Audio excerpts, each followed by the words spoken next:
Ladies and gentlemen, welcome to Unarmored Talk podcast. I'm your host, Mario P. Fields, and today's guest is Ben Killoy. He is the founder, owner, he's the creator of an amazing podcast, Military Veteran Dads. Correct, right, man? Did I get it right, Ben?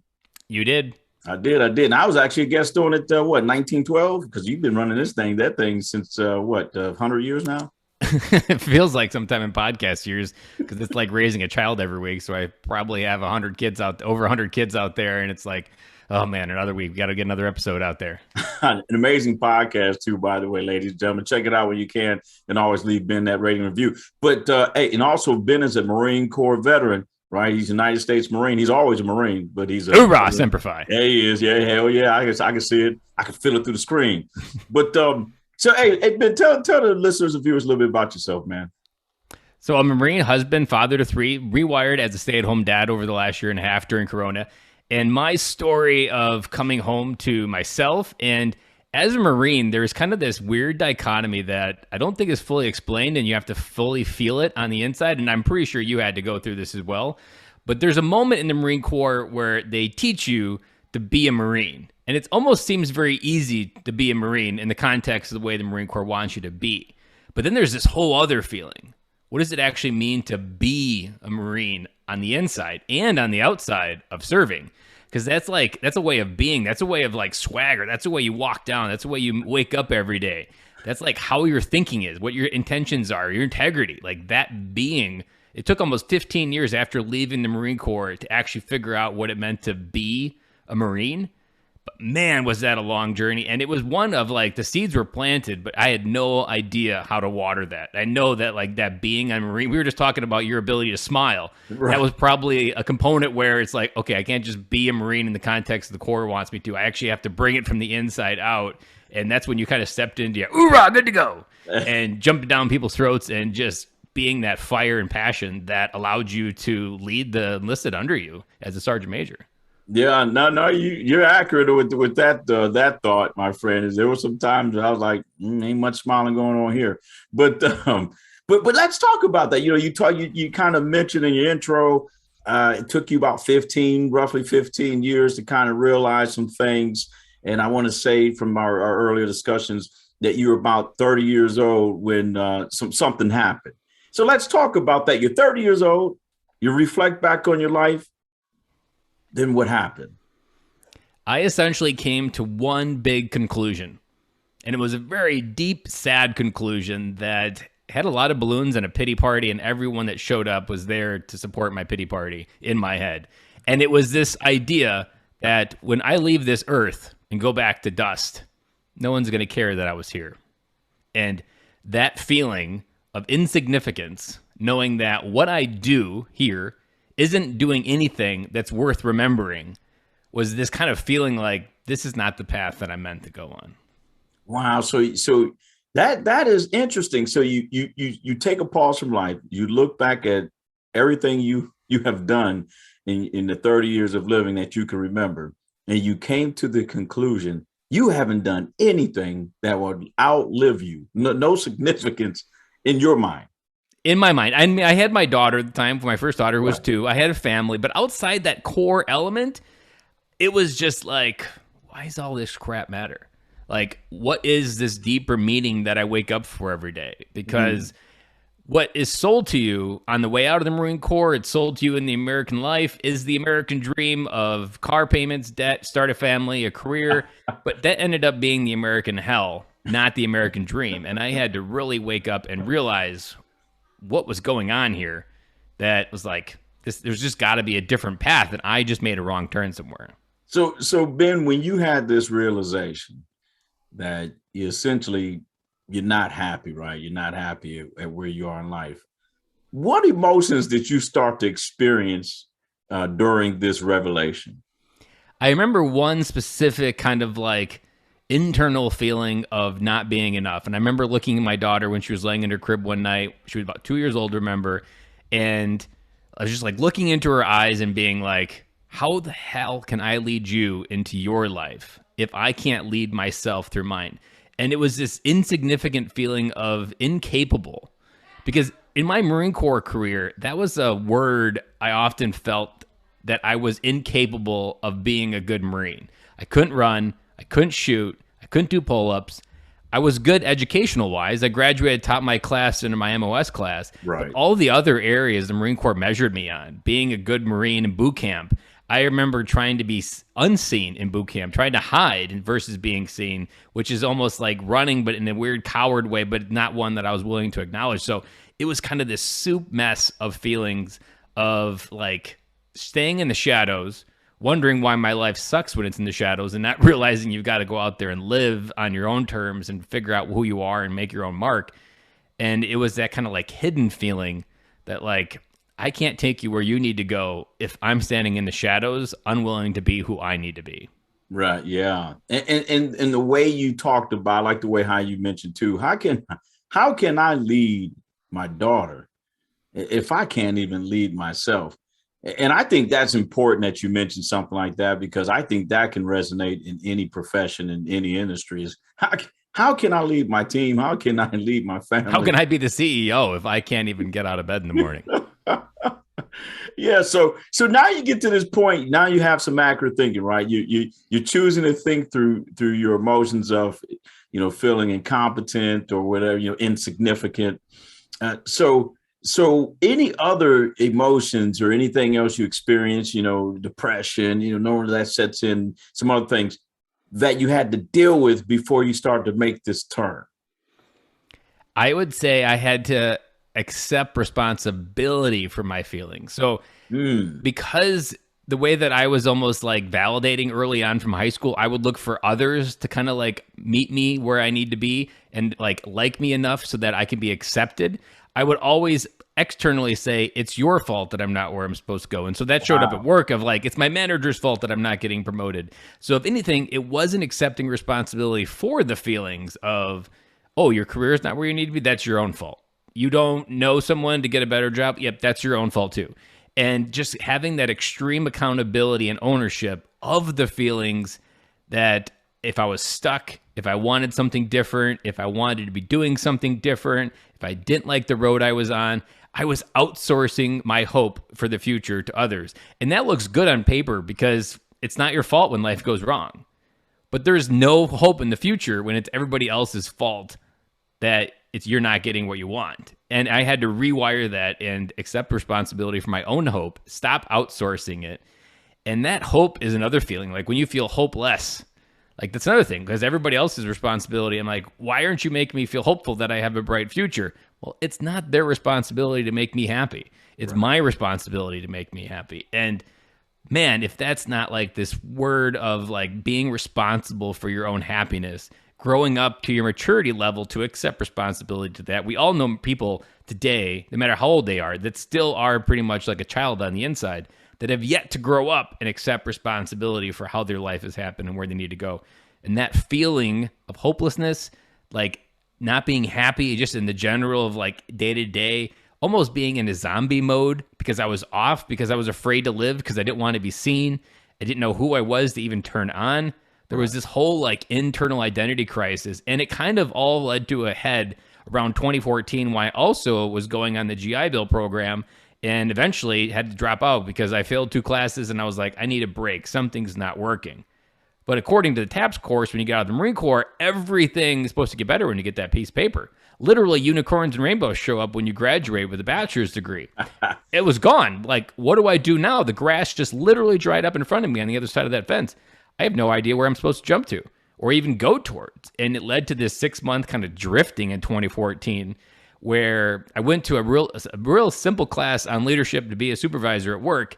And this guy was talking about leadership, which just sparked this internal flame that was there, and almost like a very most like match size flame. Right. And it just started me remembering these things from the Marine Corps that I loved about leadership that allowed me to understand it in a way that got me back to a feeling that I could lead myself again.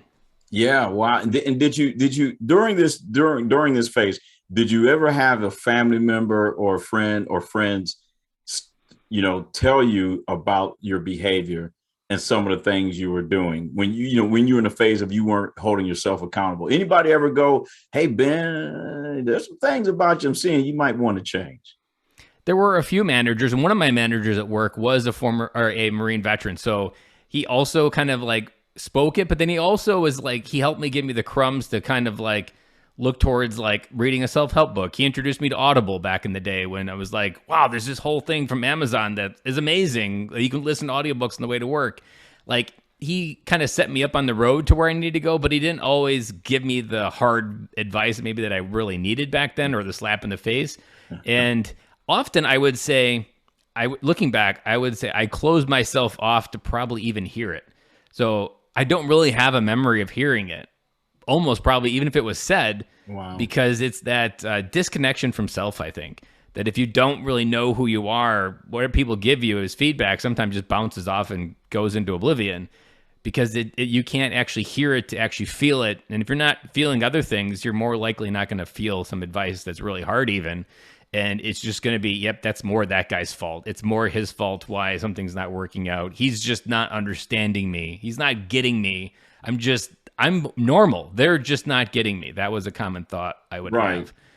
Right. Wow. And going back to when you talked about how you weren't accepting accountability for yourself. You were always blaming, everyone else for your, we won't say failures, but for things that occurred to you. Lack of inaction, I would say. Just an incapacity to actually do something. Yeah. And so when you finally got to the point where you started to hold yourself accountable, and what I mean by that is you started to say, that's not my boss' fault I didn't get the job or I got fired. That's my fault. What changed in your life when you started to hold yourself accountable? I think so. Between 2014 and 2018, I was on, let's call it a knowledge consumption overload. I thought you just needed to know more. And so I would read a lot of different stuff. I would listen to a lot of podcasts, and I was just accumulating this giant Wiktionary of information. But we don't have a knowledge problem right now. We have an application problem. And I did not understand that part completely. Right. And so in this process, I was like, oh, there's these entrepreneurs out there. That sounds interesting. I'm going to try doing that. But I would always do it with like one toe in instead of jumping all in. So I started writing, started doing these things. And I would always say, you know what, I'm not really sure what I want to do when I grow up. I'm just kind of flirting with these ideas. But it took essentially a conference, Military Influencer Conference 2018, September, Orlando. I told my story, pretty simple story about trying to be a better dad. Because within this arch is I joined some men's groups on the internet to help me figure out what I'm missing. And so I told this military spouse about my story, and she started crying. And I didn't know what I did or what I said, or if I maybe even offended her, but it turns out did neither of them. Her husband came home from war physically, but never came home from war emotionally. And in that moment, it all kind of switched and hit that my story could do something. My story had this ability to make someone else see something that they couldn't. And in that moment, a huge portion, not even just a little bit, I was going to say a little bit, but a huge portion of my story got validated and had purpose. And I think that's something else that I was like, even from early on in high school, I always thought all these people that I saw as pushing me down, pulling me back, even bullies punching me in the gut in high school and middle school, like all these stories were like these things that were holding me back. But it took through some work that I eventually got it down to early in life, people pulled me down so that later in life I would learn to pull people up. And in that moment when I told my story to that military spouse, she gave me a gift of my story having this purpose that I didn't fully understand yet. And then 3 months later, I launched Military Veteran Dad with this alignment in my gut that I had never felt before, that like, this is it. I'm running towards this like a ferocious sprint that I have never done in my life, to no idea where it's going. But I'm going to exercise this feeling weekly to understand where it's going. And then fast forward a year in 2020, when I lost my job before Corona, it saved my life because I found this deeper purpose to keep me going. But man, was that kind of this moment where I found purpose within my life that I originally thought was holding me back. And then you can almost create this internal accountability that it's not your life, how it's happened, it's holding you back. It's how it's happened for you.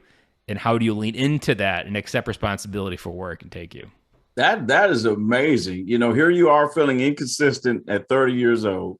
And I'm just turning 37 next month. So, I mean, like in 7 years, I almost don't believe the I was going to growth say that I've done in my heart even. I was going to say you look like you're 29. You got a Benjamin Button, man. But you know, but that is interesting. You know how again you have this feeling of being not making an impact in the world, right? And then you have this life event that occurs, and now your life experiences, what you thought was holding you down, is now inspiring others, through your platform. If you had one thing to change, like if there's one thing that when you look back on your life that you go, man, I'm sorry. I'm sorry for the way I behaved. What would that one thing be, and how would you change it? I think I would go back to key moments in the Marine Corps where I was challenged to lead and I ran. Not like physically ran, but emotionally ran from the moment that was in front of me. I can remember being physically having my ass chewed by a sergeant for not wanting to PT on a deployment like he wanted to. And I just felt like, no, I don't want to do that. I want to stay. I want to keep my misery boat kind of going. I didn't call it that or even know what I was doing it then. But there were moments in my life in the Marine Corps that people saw something that I didn't see. They were trying to get me to a place that they saw I needed to go. And I was just essentially giving them the mental finger and saying that I'm not that kind of guy. And even as a podcaster, even before launching a podcast, the common thought would be guys like me don't do things like that. And I would say even back in the Marine Corps, there was a guy that said, guys like me do not become the Marines that they put on poster boards. And it just kept a disconnect from, they can be those kind of Marines over there, but I'll just be this Marine that hides in the dark that's afraid to reach his own potential. Man, thank you for sharing that. That is awesome. I mean, and ladies and gentlemen, look at Ben today, right? He joined the Marines. He had a point in his life where he's like, man, I am not making an impact. And now look at the impact that he has made through his podcast, Military Veteran Dads. Again, get on it. It's an amazing podcast. I think you were ranked like number 1 out of 5,000 last year. Was that it, Ben? There was I made the top like 15 veteran list of podcasters to listen to. I'm proud of you, my friend. Hey, any last remarks that you can give our listeners and viewers? That there is 2 kind of things that I needed to know early on in life that would have changed everything. That the amount of conversations you have is directly proportional to the amount of opportunity you feel.